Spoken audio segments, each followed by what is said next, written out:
Bonjour et bienvenue à tous sur ma chaîne. N'hésitez pas à liker la vidéo si elle vous plaît et si vous êtes nouveau, n'oubliez pas de vous abonner et d'activer la notification pour ne rater aucune de mes prochaines vidéos.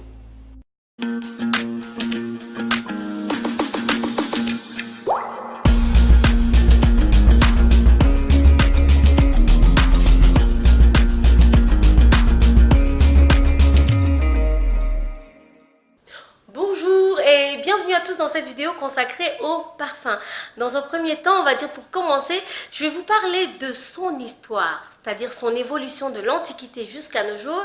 Et en deuxième partie, je vais vous donner quelques astuces à base de parfum pour vous faciliter la vie au quotidien. Et oui, c'est la nouvelle année et on va commencer avec les bonnes odeurs. D'ailleurs, j'en sens qui arrive là. Des bonnes odeurs. Allez, c'est parti.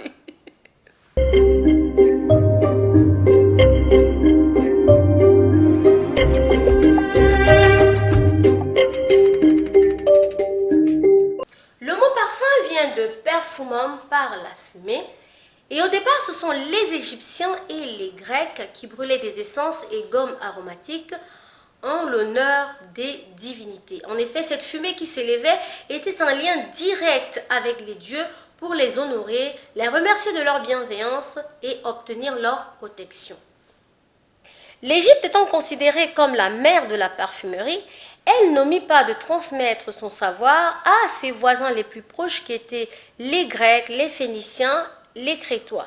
C'est ainsi qu'en 1500 avant Jésus-Christ, à l'époque créto-mycénienne, les Grecs croyaient fermement à l'existence d'êtres divins révélés par certains végétaux et aromates parfumés.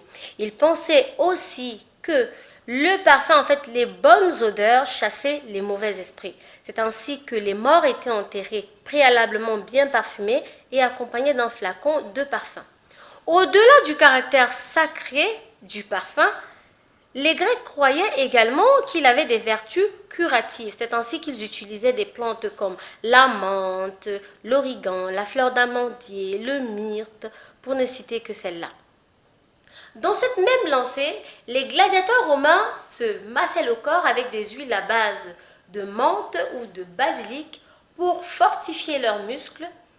Et durant cette période, d'éminents médecins écrivirent de nombreux ouvrages vantant les vertus curatives de certains végétaux et aromates parfumés. Et oui, la seconde fonction du parfum est donc médicale.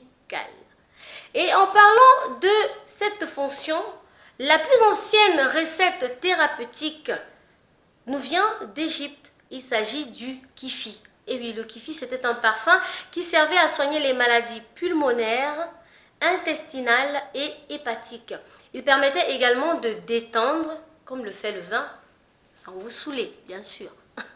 Il est cependant nécessaire de souligner que tout au long de l'Antiquité jusqu'au Moyen-Âge, le parfum fut également utilisé comme un instrument d'hygiène car on se lavait sommairement et il fallait bien masquer les odeurs pestilentielles. Ceci nous amène d'ailleurs à la Renaissance.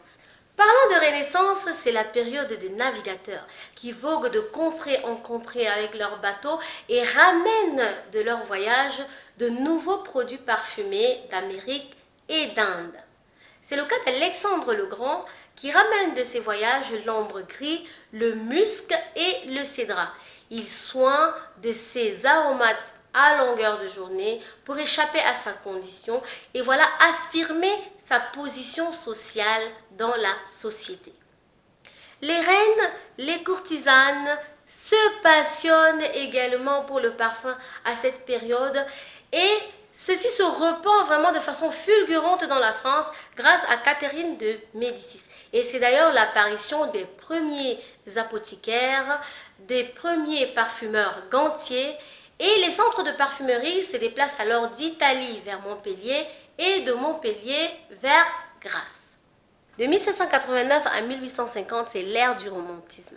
Napoléon et Joséphine sont de grands amateurs de parfums. Lui, par exemple, aime se frictionner avec des eaux de Cologne et elle préfère des senteurs exotiques. Et oui, les fragrances se font plus légères et les femmes lancent d'ailleurs la mode aux mouchoirs parfumés. De 1850 à 1900, nous sommes au 19e siècle et c'est l'ère de la chimie qui s'installe.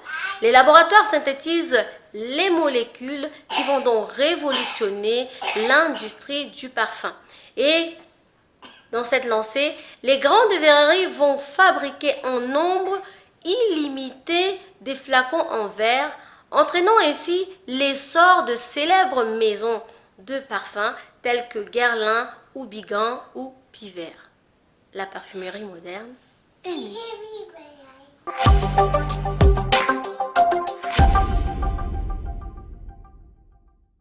Nous l'avons vu, les parfums et les odeurs sont liés. Ah oui, ça c'est inéluctable. Maintenant, comment ça se passe dans la vie de tous les jours? On va prendre un premier cas. Vous avez un collègue qui arrive là le matin. Une odeur se diffuse dans la salle, il sent bon, mais alors très bon. À un point que voilà, vous pouvez aller vers lui dire, eh ben dis donc, cher collègue, qu'est-ce que tu as mis aujourd'hui comme parfum? Pourquoi? Parce qu'il est agréable.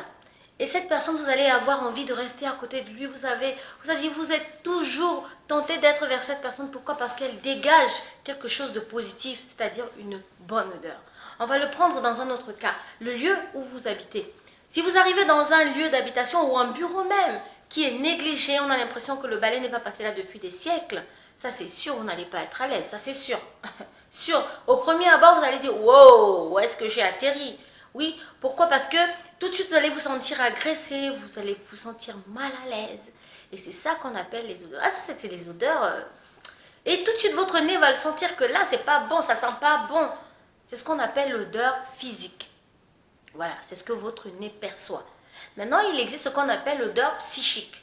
Vous avez quelqu'un, ou un collègue, ou un frère, ou un cousin, ou une amie, qui voilà, vous énerve pour un rien comme ça. Quand cette personne arrive à côté de vous, vous avez l'impression que c'est pas lavé, ou vous avez l'impression que voilà, elle est négligée. Pourtant, elle sent normalement.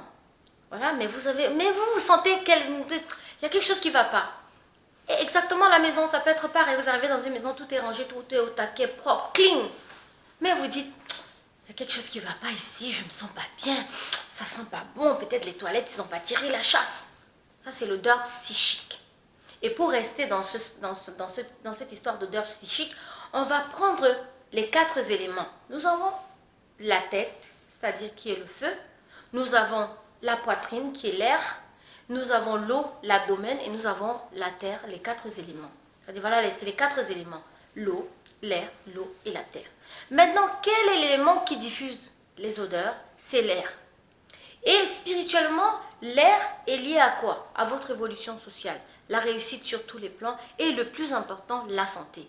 Donc si vous véhiculez des mauvaises odeurs, c'est-à-dire des énergies négatives, c'est votre élément air qui va être touché. Et s'il est touché, on sait bien ce qui va se passer. Donc il est impératif de purifier votre élément air et par ricochet de purifier votre lieu d'habitation. Donc pour purifier par exemple votre élément air, rien de plus simple, une astuce très simple comme ça. Vous allez vous laver le matin. Dès que vous prenez votre bain, vous avez encore vos gouttelettes d'eau sur le corps, tranquille. Eh bien, prenez un parfum ou une eau de cologne très forte. Parce qu'il faut que le parfum soit très fort pour pouvoir déloger tout ce qui est négatif. Donc, avec votre eau sur le corps, quand il y a encore de l'eau, vous allez mettre le parfum de la tête aux pieds. Et là, toujours, pour que ça fonctionne, vous allez l'accompagner d'une intention de prière ou éventuellement d'une pensée positive. Pensez à ce que vous voulez voir changer dans votre vie. Pensez à ce que vous voulez ce jour. Et ça se passe dès le matin. Donc physiquement déjà vous allez vous sentir bien, mais psychiquement, spirituellement, vous allez chasser ces ondes négatives. Une autre astuce pour les personnes qui souffrent de rhumatisme, qui ont mal aux pieds, je vous propose de mélanger une eau de Cologne. Voilà, comme par exemple le Mont Saint-Michel, c'est liquide. Vous mélangez avec du sel de mer, vous laissez fondre le sel. Quand le sel a fondu, vous allez vous masser en commençant des hanches jusqu'aux pieds pour que les énergies sortent par la plante du pied. Vous faites également sur les mains. Faites-le de façon régulière. Et le plus important, c'est d'avoir la foi quand vous le faites. Et accompagné toujours d'une prière. Le parfum fonctionne avec la prière. Ça, ce sont les 2 petites astuces que je peux vous donner pour le corps. Maintenant, pour ce qui est de votre intérieur, le plus important, il faut aérer la maison. Toujours. Déjà, c'est la base. Aérer la maison. Après, vous avez des plantes que vous pouvez brûler. Vous pouvez brûler des encens. Vous pouvez utiliser des huiles essentielles. Et c'est d'ailleurs le thème de ma prochaine vidéo. 8 astuces pour purifier votre intérieur et oui, chasser toutes ces entités négatives. Et sur ce, je vous dis à très bientôt pour une nouvelle vidéo sur les astuces de Charlie. Au revoir.